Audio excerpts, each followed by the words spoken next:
सो यहाँ पे देखिए लिखा हुआ है hence the manufacturer has paid ₹28 on other raw materials and 90 rupees on raw steel which he use as inputs. मतलब उसने 28 रुपया रॉ मटेरियल पे पेड किया है और 90 रुपीज़ उसने रॉ स्टील पे पेड किया है। ये दोनों चीज़ें उसने इनपुट की तरीके से यूज़ किया है अपने बिजनेस के अंदर, ठीक है।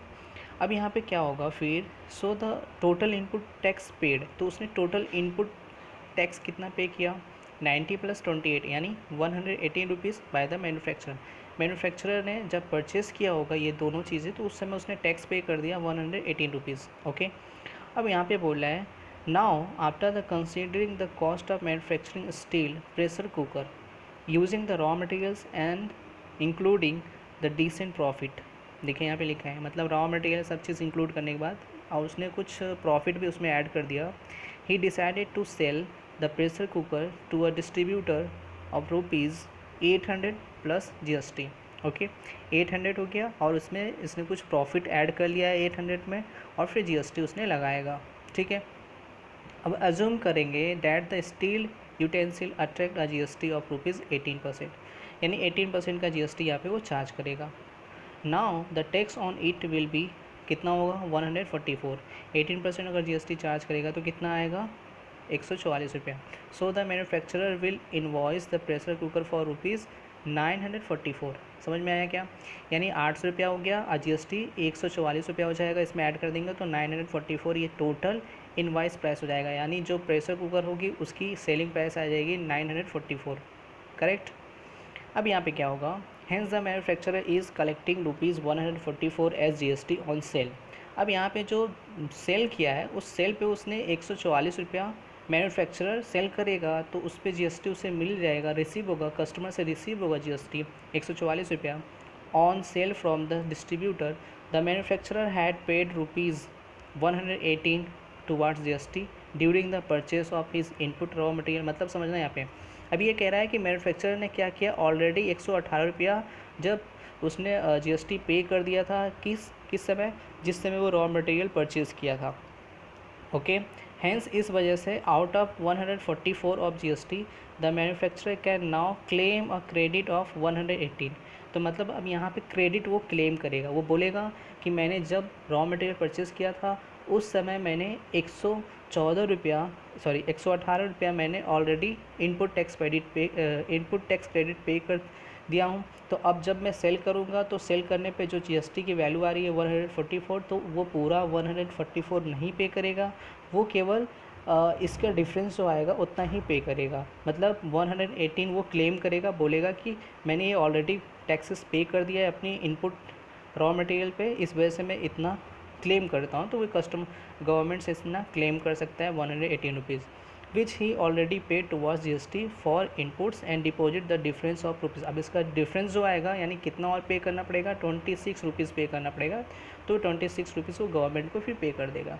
इस तरीके से ये इनपुट टैक्स क्रेडिट हम निकालते हैं और कैलकुलेट करते हैं, ठीक है। यानी आप जब परचेज़ करते हो उस समय आपने टैक्स पे किया है और जब आपने सेल किया है तो उस समय आपने टैक्स पे किया है। तो इन दोनों में आपको पहले देखना पड़ेगा कि आपने इनपुट परचेज़ करते समय इनपुट टैक्स क्रेडिट कितना पे किया है और फिर जिस समय आपने सेल किया उस समय आउटपुट टैक्स कितना है आपका।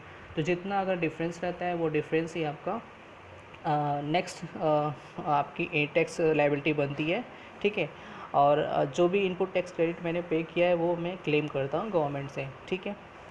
अब यहाँ पे देखिए फिर आगे, तो इस वजह से क्या हो जाएगा फिर, this tax credit is available at all succeeding stage retailer. Yes, किस किस को टैक्स क्रेडिट अवेलेबल होता है, सब लोगों को, यानी रिटेलर्स भी, डिस्ट्रीब्यूटर भी चार्ज कर सकता है GST। तो इस वजह से तो retailer, distributor charge GST and can claim input tax credit, ठीक है। अब यहाँ पे आपको ये चीज़ देखना है कि how to claim input tax credit. अब क्लेम कैसे करेंगे, आप तो ये समझ में आ गया कि हाँ आपकी पता चल जाएगी आपने कितना इनपुट टैक्स क्रेडिट पे किया था रॉ मटेरियल परचेज़ करते समय, यानी इनपुट पे आपने कितना इनपुट टैक्स क्रेडिट दिया है, ये चीज़ कैलकुलेट कर लोगे। लेकिन अब कैसे क्लेम करोगे, तो ये कुछ चीज़ें आपको याद रखनी है। क्या है यहाँ पे, the first is The following condition the following condition the following condition have to be made to be entitled to input tax credit under GST scheme. First, one must be registered taxable person. अगर आपको input tax credit क्या करना है, claim करना है, अगर आपको government को कहना है कि मुझे इनपुट टैक्स क्रेडिट मैं क्लेम करना चाहता हूँ, तो आपको ये सारे कंडीशन फॉलो करने पड़ेंगे जीएसटी स्कीम के अंदर. पहला चीज़, आपको रजिस्टर्ड टैक्सेबल पर्सन होना है, मतलब आप एक रजिस्टर्ड टैक्सेबल पर्सन हो. ठीक है, क्या हो, रजिस्टर्ड टैक्सेबल पर्सन हो. दूसरा, one can claim input tax credit only. कब क्लेम कर सकता है, जब if the goods and services received is under for business purpose. आपने जो गुड्स या सर्विसेज आपने परचेज़ किया है वो बिज़नेस पर्पज़ के लिए परचेज़ किया है, यानी बिज़नेस पर्पज़ के लिए यूज़ करेंगे आप. तीसरा है कि input tax credit can be claim on export are zero rated suppliers and are taxable. आप कब क्लेम कर सकते हो उसको, ये बोल रहे हैं यहाँ पे. इनपुट टैक्स क्रेडिट आप क्लेम कर सकते हो एक्सपोर्ट पर, या फिर आपकी कोई ऐसी सप्लाई है जिस पे जो जीएसटी रेट वो जीरो है, तो और वो टैक्सेबल है, तो उस चीज़ पे आप इनपुट टैक्स क्रेडिट क्लेम कर सकते हो. यानी एक्सपोर्ट पे आप क्लेम कर सकते हो और ऐसे सप्लाई कर रहे हो जिस पे जीएसटी टैक्स रेट वो 0% है, तो और वो लाइबल होती है, टैक्सेबल होती है. उसके बाद for a registered taxable person, if the constitution changes due to merger, sale, a transfer of business, then the input tax credit which is unused shall be transferred to the merged sold or transferred business. मतलब ये बोल रहा है कि अगर मान लीजिए कोई रजिस्टर्ड टैक्सेबल पर्सन है, वो क्या करता है, अपने कॉन्स्टिट्यूशन में चेंज करता है, जैसे कि वो क्या किया, अपने बिज़नेस को मर्ज करना चाहता है, या फिर अपने बिज़नेस को सेल करना चाहता है, या फिर अपने बिज़नेस को ट्रांसफ़र करना चाहता है, तो उस केस में वो उस पर्सन का जो भी इनपुट टैक्स क्रेडिट बचा होगा वो भी अनयूज़ हुआ रहेगा, वो भी हम क्या करेंगे, मर्ज कर देंगे, यानी ट्रांसफ़र कर देंगे, सोल्ड कर देंगे, या फिर जो पर्सन को मैं बिज़नेस अपना ट्रांसफ़र कर रहा हूँ, ऑटोमेटिक मेरी इनपुट टैक्स क्रेडिट भी ट्रांसफ़र हो जाएगी. उसके बाद है, one can claim the input tax credit in his electronic credit ledger in a provisional manner on the common portal as prescribe in the model GST law.